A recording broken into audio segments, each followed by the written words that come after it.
Proposta curricular do ensino médio e educação física, Minas Gerais. Ok, chegou a hora de educação física, vamos discutir que proposta é essa, né?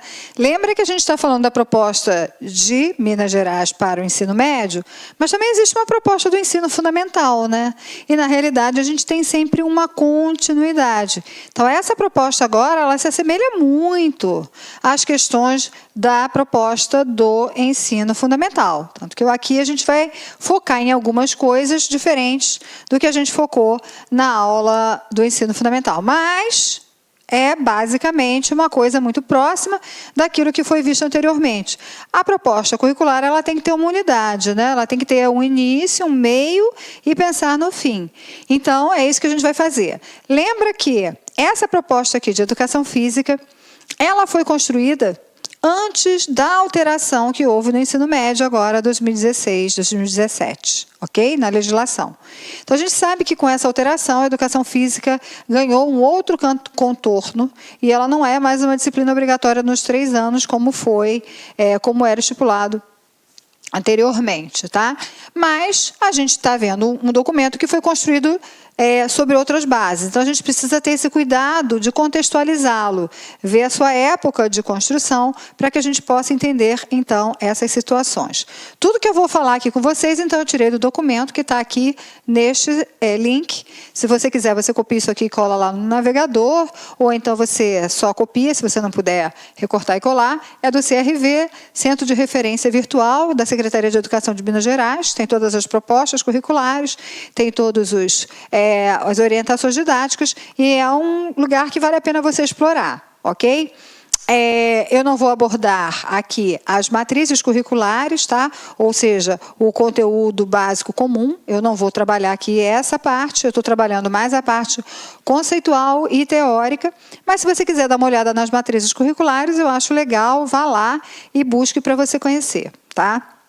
O que a gente vai discutir, essa proposta curricular de Minas Gerais, não nasceu do nada, de fato ela se inspira em outros documentos. Esses documentos são as DCNs do ensino médio, Diretriz Curricular Nacional do Ensino Médio e os parâmetros curriculares nacionais do ensino médio também. Tá? E por isso, a gente vai ver aqui, ao longo das nossas aulas, sempre a preocupação com o caráter interdisciplinar e também com o caráter de contextualização de todos os conhecimentos que fazem parte dos conhecimentos desejados para o ensino médio, porque essas duas questões estão associadas a esses documentos anteriores. Então, é lógico que a gente entende que a proposta tem, em muitos momentos,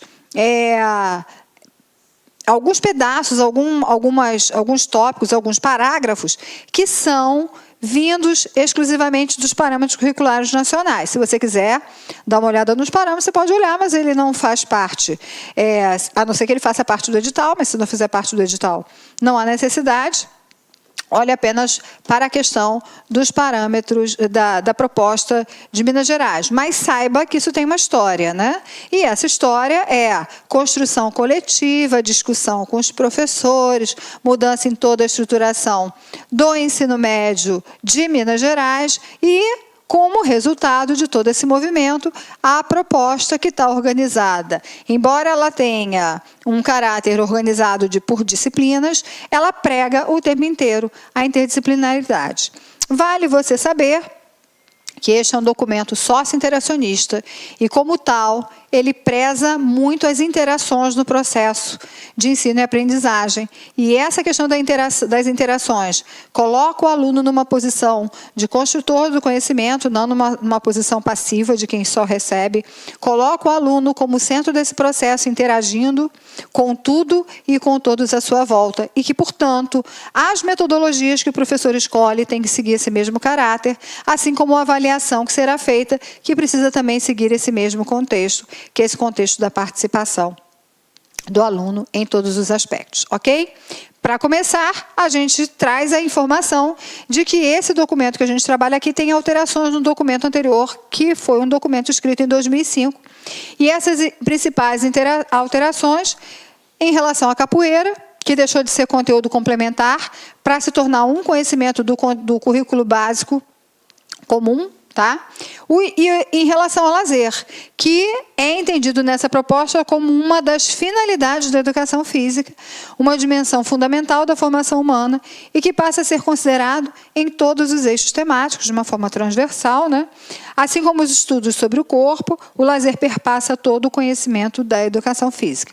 Havia antes uma discussão sobre se o lazer seria educação física, o que seria, mas hoje a proposta assume o lazer como uma coisa pertinente aos domínios da educação física. E aí a gente começa discutindo a justificativa para a educação física dentro das escolas. Então, o processo de reconstrução da educação física tem como desafio contribuir com uma educação compreendida como um processo de formação humana que valoriza não só o domínio de conhecimentos, competências e habilidades, sejam intelectuais ou motoras, mas também a formação estética, política e ética dos educandos. Um processo integral de formação humana que, na visão do Neidson Rodrigues, é o seguinte, atua sobre os meios para a reprodução da vida, sua dimensão mais visível e prática, bem como coopera para estender a aptidão do homem para olhar, perceber e compreender as coisas, para se reconhecer na percepção do outro, construir sua própria identidade, distinguir as semelhanças e diferenças entre si e o mundo das coisas, entre si e entre outros sujeitos. Então, é uma justificativa muito interessante para a educação física, até porque a educação física já teve momentos em que ela foi vista como ginástica, já houve momentos em que ela foi vista como uma questão compensatória para corpos frágeis, que seriam os corpos dos pobres, né, dessa população empobrecida. Ela já foi vista como um elemento para os esportes e, na realidade, hoje, a gente tem uma ideia de uma reconstrução mesmo da educação física dentro de um processo de formação humana. Eu acho tão interessante que as pessoas, às vezes, não os profissionais da área, mas as outras pessoas falam educação física e não entendem, não param para refletir sobre os termos. Educação física é uma educação do corpo. Tem uma relação de um corpo aí que precisa ganhar algum protagonismo e que ficou esquecido durante muitos e muitos anos nos bancos escolares, sem possibilidade de ser dado a ele o destaque, aos corpos, né? O destaque que os corpos merecem. Afinal de contas, não existimos sem o nosso corpo, né? Quem somos nós sem o nosso corpo? Morremos juntos. Então, existe aí uma relação que é necessária, que nos constitui, mas que muitas vezes é esquecida. É muito comum, na perspectiva da aprendizagem, se pensar na mente, se pensar no cérebro e esquecer que o corpo sustenta e também está totalmente relacionado nessas perspectivas da aprendizagem. E aí, nesse contexto, a educação física tem alguns desafios e ela é desafiada a propiciar ao aluno algumas oportunidades que a gente vai discutir aqui um pouquinho. A oportunidade de aprender a conhecer e a perceber de forma permanente e contínua o seu corpo, as suas limitações, na perspectiva de superá-las e as suas potencialidades no sentido de desenvolvê-las de maneira autônoma e responsável. Aquilo que você pode, aquilo que você não pode. É muito comum a gente ouvir aquela coisa, não nasci com esse dom, mas na realidade você às vezes não sabe que você tem esse potencial ou que você tem uma limitação até, mas que pode ser ampliada.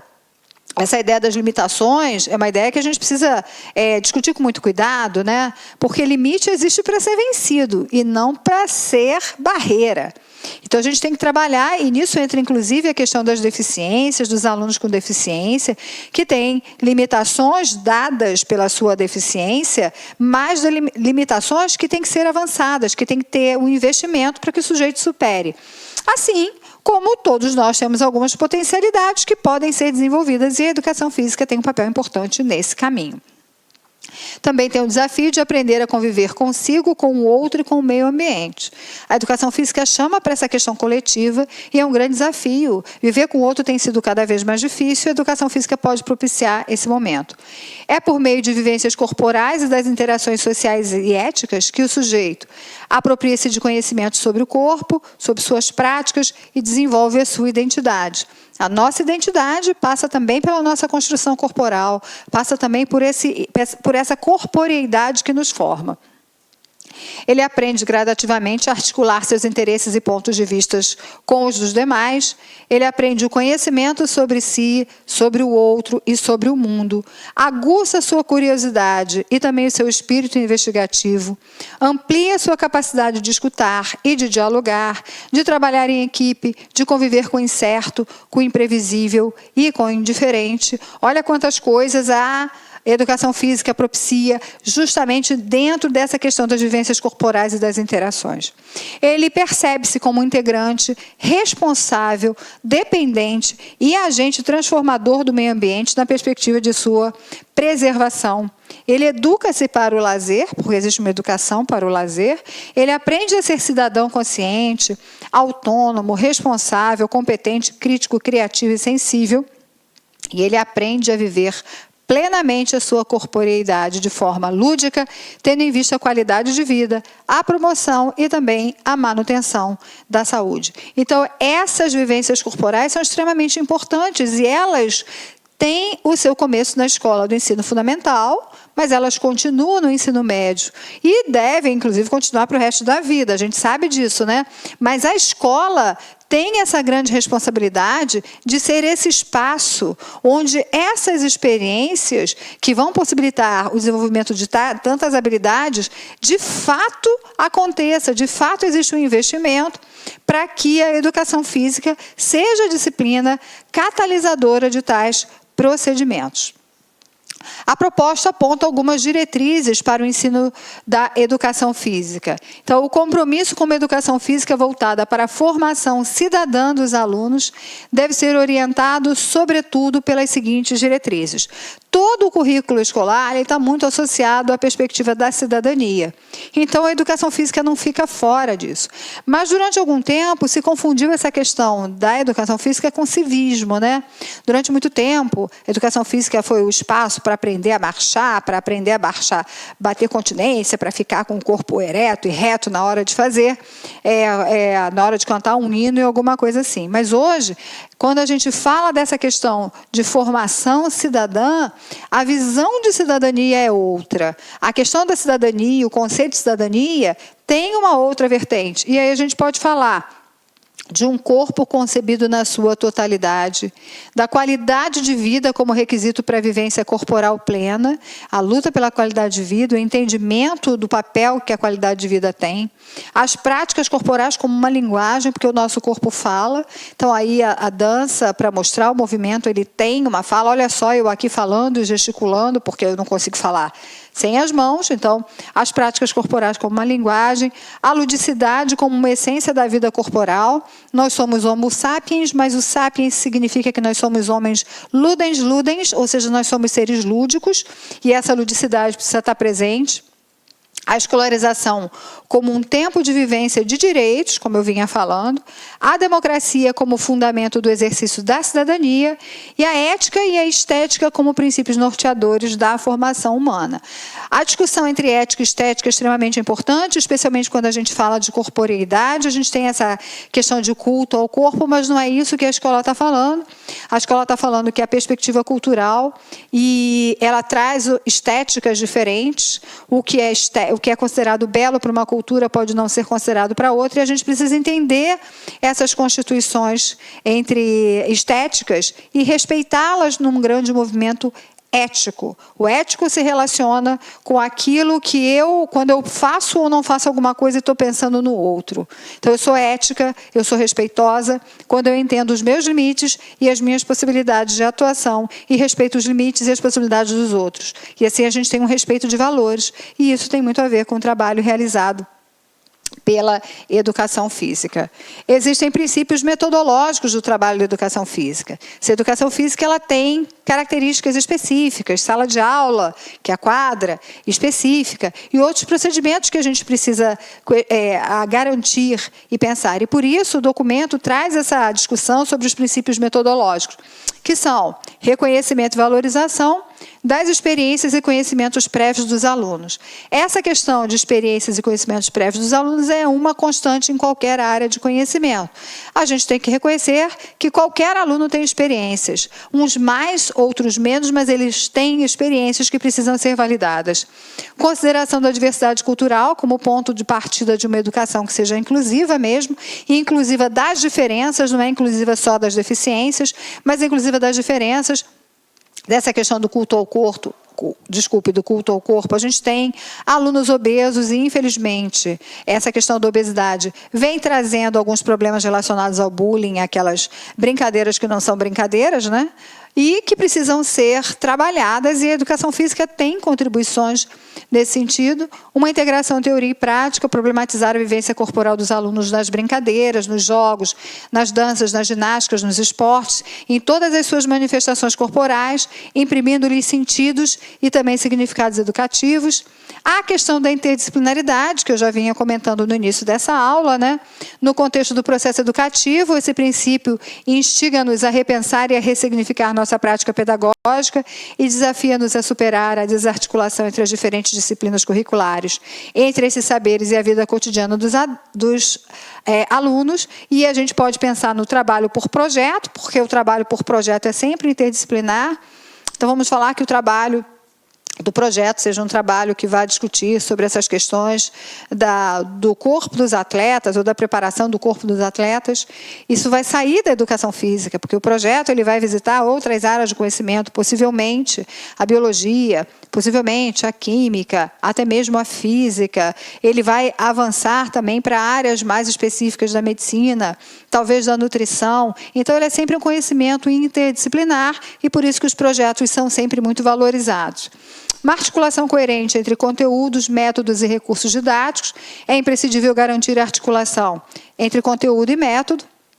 Pensa que o método também tem que estar apoiado naquela ideia interacionista que eu falei com vocês, a opção didática que se fizer para que o ensino alcance os objetivos propostos. Então, por exemplo, a gente pode pensar em análise de imagens e sons, por exemplo, filmes, vídeos, fotografias, desenhos, pinturas, propagandas, músicas, charges, ou de objetos como troféus, flâmulas, muito comuns, né, medalhas, ainda de textos que estão presentes em livros, em contos, em crônicas, dentre outros. E a gente pode pensar também em pesquisa, entrevista, júri simulado, seminário, palestra, debate com profissionais, debates com atletas, visita à comunidade, espaços de esporte e lazer, teatro, cinema, oficina de brinquedos e brincadeiras, feiras e eventos artísticos e culturais, campeonatos, excursões, acantonamentos. Todas essas são opções, possibilidades da gente trabalhar e da gente articular conteúdos, recursos e metodologias e do papel do corpo, da relação do corpo com todas essas situações,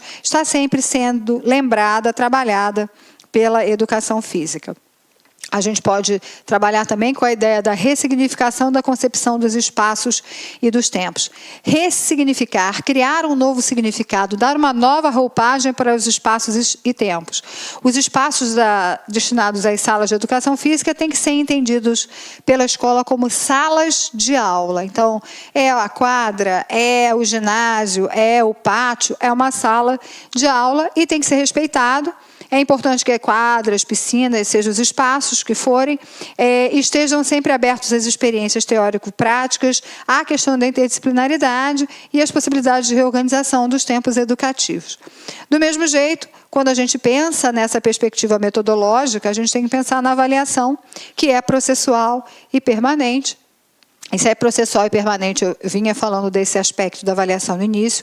A gente tem que sempre olhar a avaliação como algo que ocorre todos os dias, onde a gente tem critérios para avaliar, baseado em objetivos, baseado em habilidades, mas a gente entende que ao longo do processo educativo, professores e alunos têm que ter a oportunidade não só de problematizar, de questionar e de avaliar o processo do ensino vivenciado, mas também rever ações, apresentar sugestões e alternativas para a reconstrução coletiva da proposta de ensino que se fizer necessário para melhorar. A avaliação permanente das ações educativas, em parceria com os alunos e colegas de trabalho, auxilia os professores a aprimorar o ensino, tornando cada vez mais um ensino significativo. Então, a participação do aluno ela se dá de forma constante, não só ao longo das aulas, mas também quando a gente pensa nessa perspectiva da avaliação.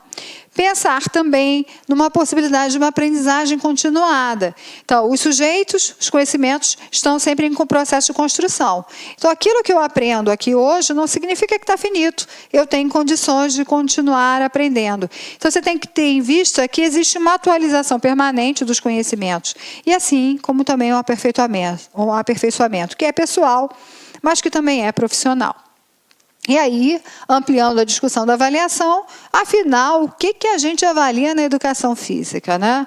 Então, tem diferentes variáveis que precisam ser analisadas. Aqui, o documento destaca as seguintes, tá? Proposta de ensino da educação física. Então, objetivos, princípios, metodologias de ensino, conteúdos de ensino. E aí ele fala o desempenho do professor. Competência e habilidade para ensinar, a metodologia e os recursos que esse professor utilizou, a relação com o aluno, o compromisso com o ensino e etc. O nível de aprendizagem e de desenvolvimento do próprio aluno. E aí pode ser o grau de envolvimento nas competências e habilidades, participação, o interesse, a frequência, a assiduidade, a pontualidade, a relação com os colegas, com os professores, dentre outras coisas. Além disso, a infraestrutura física e material da escola, dependendo dessa infraestrutura física e material, pode ser que o professor tenha que usar outros espaços, outras metodologias, que tragam para ele a possibilidade de avaliar outros elementos que não foram aqui descritos. E aí a gente pensa, ok, mas como é que a gente avalia então? Bom, coletando sempre dados ou informações sobre todo esse processo de ensino-aprendizagem, utilizando diversos instrumentos, observações sistemáticas, registro, gente, é para escrever mesmo, registro, relatório, ficha avaliativa, entrevistas, questionários, vídeos, fotos, testes, provas escritas e orais, autoavaliação, debates, seminários, interpretação de desenhos, dentre outros. Lógico que você pode criar outros, mas essas são algumas formas de você coletar dados, tá? Cada um desses instrumentos possui especificidades quanto à sua utilização. Uma vez coletados, os dados precisam ser organizados, categorizados e analisados de forma tal que professores, alunos, escola e família possam fazer uma leitura crítica dos seus significados. É lógico que se a gente for falar do ensino médio, dos alunos mais velhos, você pode fazer uma seleção para pensar o que você vai utilizar como elementos da tua avaliação. Isso, na realidade, pode ser, inclusive, dialogado antes com os alunos, para que essa seleção possa ser feita e para que os alunos conheçam os critérios sobre os quais eles serão avaliados. A análise desses dados, então, tem que ser feita à luz de referenciais desses critérios, padrões de desempenho, de conduta, de atitude, seja como for, previamente estabelecidos em coerência com os objetivos e com os princípios norteadores da proposta pedagógica da escola. A gente sabe que a proposta pedagógica ela tem que estar clara e alinhada com a questão de uma proposta curricular. E ela precisa, então, trazer quais são esses referenciais. Esses critérios, então, que vão permitir a todos os professores fazer um julgamento de valor, se é ótimo, se é bom, se é regular, se é ruim, se é baixo, se é aprovado, se é reprovado, ou nota, se tiver essa situação, tá? Sobre o nível de aprendizagem e desempenho do aluno, mas também sobre os professores. Esse conjunto de informações vai subsidiar, então, a tomada de decisão do professor sobre a aprendizagem e do redimensionamento ou não de suas ações pedagógicas. A gente avalia para olhar se o nosso trabalho está tendo o efeito desejado. Se não, a gente tem que redimensioná-lo, a gente tem que modificá-lo. Não é uma avaliação para classificar aluno, é uma avaliação para alimentar o próprio processo pedagógico, para que a gente possa olhar para ele e possa ajustá-lo, modificá-lo para atender melhor a todas as necessidades dos alunos. Tá? Então, esse conjunto de informações vai poder, então, nos ajudar nesse sentido. E aí, a partir de todos esses movimentos, a gente começa a ter respostas para as seguintes questões. O que os alunos aprenderam? Pensa se você sabe hoje aquilo que seus alunos aprenderam. Não é aquilo que você ensinou, aquilo que eles aprenderam. Em que nível eles aprenderam?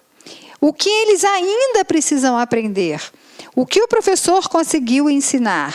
O que ele precisa para melhorar a sua prática pedagógica e o que precisa ser modificado no processo ensino-aprendizagem. Podem existir outras perguntas, essas são as perguntas que a proposta traz e que eu repliquei aqui para vocês. Bom, tem sempre uma conversa de quais são os conteúdos da educação física. Como é que a educação física vai trabalhar com essa perspectiva de conteúdos? E aí eu trago para vocês essa questão de que a educação física trabalha com conteúdos utilizando uma classificação que se chama tipologia de conteúdos, que está presente nos PCNs e que foi criada por um autor chamado Zabala. E ele chama atenção aqui para 3 categorias de conteúdos, tá? A categoria procedimental, a categoria atitudinal e a categoria conceitual. Essa é a grande questão dos conteúdos em educação física. Então, vamos tentar entender o que é mais ou menos isso. Os conteúdos procedimentais, aqui ele está dizendo, essa é a definição do próprio documento, conteúdos que se referem aos fazeres, vivências das diferentes práticas educativas, jogar, fazer exercício físico, dançar, ler, escrever, desenhar, dentre outros. A aprendizagem desses conteúdos implica, assim, a realização de ações e a reflexão sobre a atividade, tendo em vista a consciência da atuação e a utilização deles em contextos diferenciados. Então, os conteúdos procedimentais, está vendo que o nome diz procedimentos. Procedimento chama para essa questão da operacionalização, da ação. Então, toda essa ação pensada e refletida, consciente, é considerada um conteúdo procedimental e, portanto, é passível de objetivos. Eu objetivo alcançar aquilo, eu trabalho com os alunos, eu ensino esses procedimentos para que os alunos possam, então, se apropriar deles e utilizá-los. Da mesma forma, a gente tem os conteúdos atitudinais. Olha a classificação dele. Conteúdos relacionados à aprendizagem de valores, princípios ou ideias éticas, atitudes, predisposições relativamente estáveis para atuar de determinada maneira e normas, padrões de regras de comportamento segundo determinado grupo social. Ora, a educação física chama para essa questão da atitude. A sua sala de aula costuma ser muito mais ampla, a sua sala de aula não tem limites. O aluno não fica sentado, presinho lá na cadeira, porque a gente não quer isso, a gente quer justamente essa educação do corpo, a gente quer que essa corporeidade tenha uma possibilidade de expressão, e esse é o momento precioso que o aluno tem para isso. Mas, justamente no encontro dessas possibilidades, ele precisa construir atitudes éticas, atitudes de respeito, atitude voltada a toda essa questão da aprendizagem de valores, que o coletivo chama, propicia que sejam desenvolvidos. Por último, a categoria de conteúdos conceituais.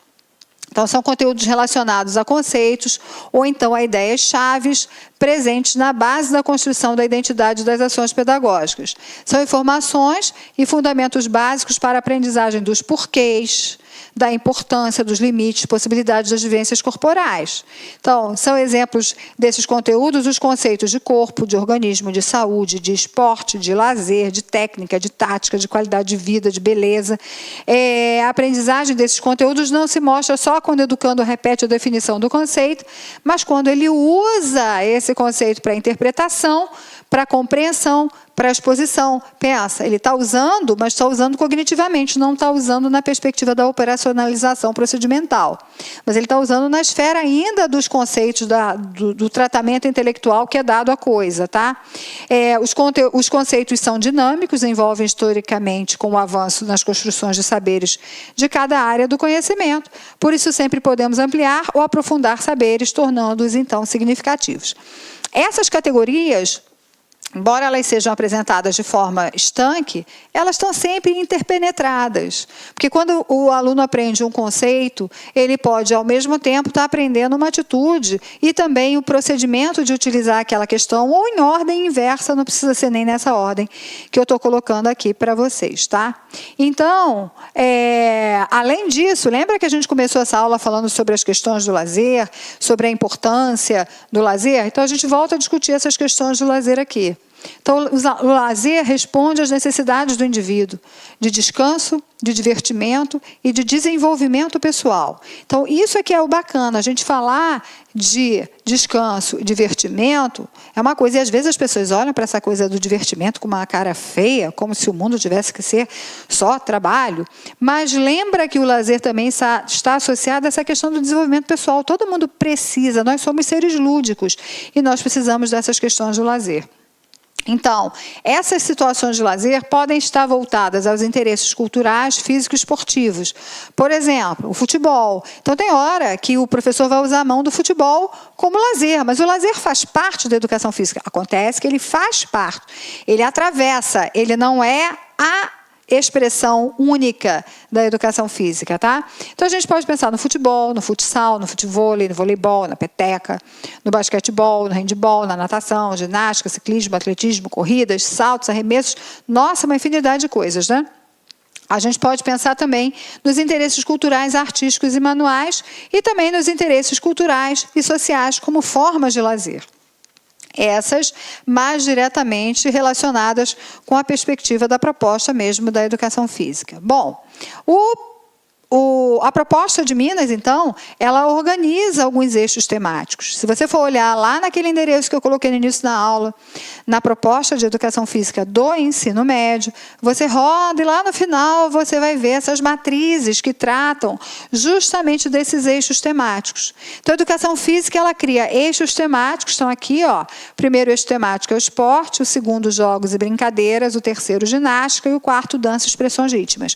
Os eixos temáticos são os mesmos no ensino fundamental e no ensino médio. O que vai diferir são as temáticas e a complexidade dessas utilizações. E isso você pode dar uma olhadinha no documento depois. Então, a partir desses eixos, o professor tem liberdade para trabalhar temas e subtemas que vão dar a possibilidade do aluno ter experiências com essa questão da corporeidade e em relação a todos os tipos de conteúdos e objetivos, como nós vimos, para que ele possa, então, alcançar aqueles objetivos que são pensados pelo professor. Sem esquecer de que a educação física precisa estar dentro dessa situação da contextualização. Então, não adianta você querer ofertar para o garoto alguma coisa que esteja completamente distante dos interesses dele. Vamos lutar sumô!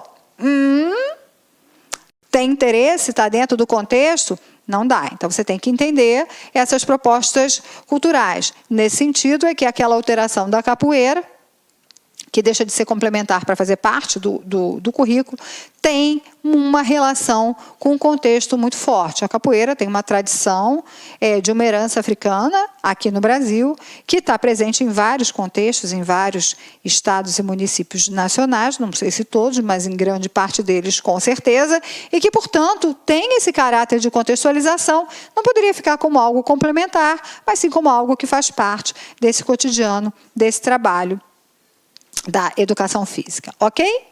E a gente termina a nossa discussão de educação física a partir da proposta de Minas Gerais nesse momento. Eu espero que você tenha entendido, que a gente tenha conseguido discutir aqui alguns pontos fundamentais para essa situação. Qualquer coisa você entra lá, amplia, ouve veja o vídeo de novo, né? Se relaciona mais um pouquinho com esse conhecimento para você ter bastante segurança na hora de fazer a prova, ok? A gente se encontra em outra aula, tem várias aulas aí para você explorar. Espero que você tenha gostado, espero que você tenha entendido esses pontos principais, esse recorte dessa proposta que eu trouxe aqui para você, ok? Fique bem, namastê, e a gente se encontra em outra ocasião. Beijos para vocês, tchau.